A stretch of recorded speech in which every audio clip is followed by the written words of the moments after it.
May bago nga pala tayong project bike kaya lang sagana to sa issue. Yung tipong parang may nagsisiga sa loob ng makina, makakapag-exercise ka nga rin pala sa umaga, yun nga lang kakasipa.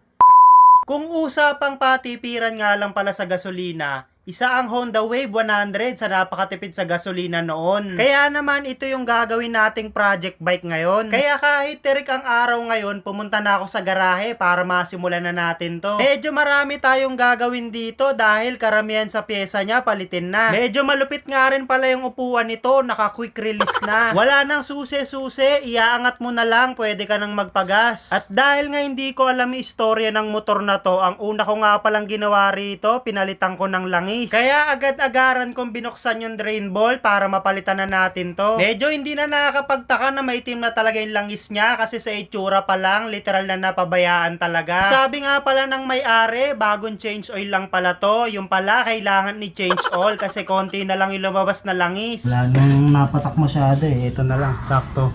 I-change oil na natin siya syempre gamit tong speed metal oil. Right, tara. Buti na nga lang may stock pa tayong speed metal oil made in Taiwan, quality at tested sa long ride. Bale 800 ml nga lang pala yung nilagay ko sa makina kasi 1 liter tong speed metal na to. Inihiwalay ko na yung 200 ml sa ibang bote. At medyo may toyo nga rin pala to tuwing umaga, yung tipong nakailang sipa ka na, ayaw niya pa rin gumana. Nang nasilip ko yung ignition coil niya, masyadong nahata kaya hindi umaabot na yung tanso sa spark plug.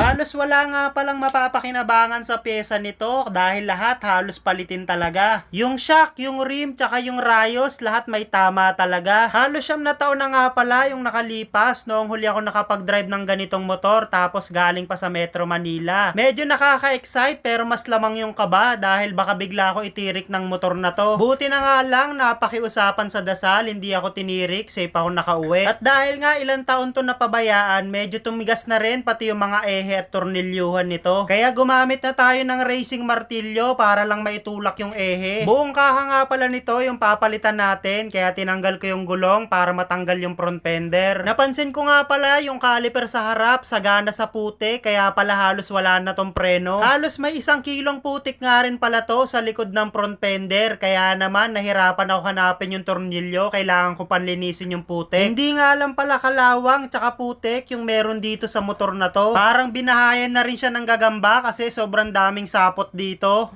Wala pang November pero ito marami ng cobweb. Hindi na kailangan ng Halloween party. Ito ready na agad. Ayan, daming cobweb. Good matching buhangin. Hindi lang basta alikabok, buhangin talaga. Sunod ko nga palang tinanggal ay yung mudguard na dito sa makina. Halos lahat ng singit-singitan nga pala ng motor na to sagana sa lupa. Kaya itong niya, shock niya. Tagas na yung oil seal yan.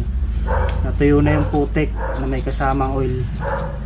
Sunod ko nga palang binaklas ay itong speedometer dahil hindi na to gumagana, may crack na rin pati yung lens. Medyo makunat na rin pala yung lagayan ng ilaw ng gauge. Kaya kada hata ko ng ilaw, naiiwan yung kalahati ng goma sa loob. Out of 100% nga pala, parang nasa 80% yung piyesang kailangan palitan dito. Kaya habang binabaklas ko, iniisip ko kung matatapos ko bang buuin to. Dahil lahat ng binabaklas kong piyesa, wala akong nakikitang sign na pwede pang gamitin. Sunod ko nga palang babaklasin ay yung compartment box nito. Bale yung dalawa nga palang tornilyuhan nito bumilog na agad kaya dito medyo natagalan talaga ako. Nang binabaklas ko nga pala to, wala pa akong idea kung magkano yung pyesa ng Honda Wave 100. Nakala ko nga pala na dahil sa luma na to, mura na lang yung mga pyesa nito. Pero habang ini-edit ko to, nag-search ako, mahal din pala yung pyesa nito. Sunod ko nga palang babaklasin ay yung taillight lens. Medyo napakarami na talagang remedyo nito siguro dahil matanda na rin yung motor. At dahil hindi rin maalaga yung huling may-ari kaya pinabayaan na lang, naging gas and go na lang yung motor. Siguro kung magbebenta ako ng motor tapos makikita kong ganito yung condition, malulungkot din ako. Bale, biyak na nga pala yung rear fender. Ang ginawa na lang ng dating may-ari, inalambrehan na lang yung dalawang gilid. Sunod ko nga palang babaklasin ay yung footrest ng passenger. Puro impact wrench na nga pala yung ginagamit ko dahil sa part na to, kinain na ng kalawang yun nut, hindi na matatanggal kung T-wrench. Isang pagkakamali, pwedeng bumilog.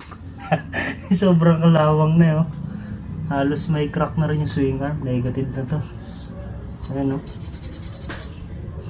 So ito kasama na rin sa papalitan to. Habang binabaklas ko nga pala tong motor na to, na-realize ko, hindi lang pala puro makina yung maintenance. So ito yung mga lock nut ng ano niya, itong passenger foot peg. Halos kinain na talaga ng kalawang, kaya hindi tayo nagamit ng ganito. Puro baril lang yung ginagamit natin kasi isang pagkakamali lang siguradong bibilog kasi napakalalambot na nung nut niya, talaga kinain na ng kalawang. So sa baril, ito kagandahan nito, isang pasok lang natin. Bale, babaklasan ko rin pala yung tambutso nito kasi bumilog na yung tornilyuhan doon sa passenger foot peg. No choice ako, babaklasin ko ng buo. Halos nasa 5 tornilyuhan nga pala yung bilog na bago ko pa simulan to. Kaya yung iba talagang no choice na ako. So ayan, natanggal na nga natin yung mga pairings nito tsaka yung mga ibang parts niya na kailangan na talagang palitan. May mga iilang natira pa nga lang. Kaya lang medyo hapon na rin kasi at sigurado mahaba-habang araw din yung kakainin nito kaya hindi natin kailangang madaliin.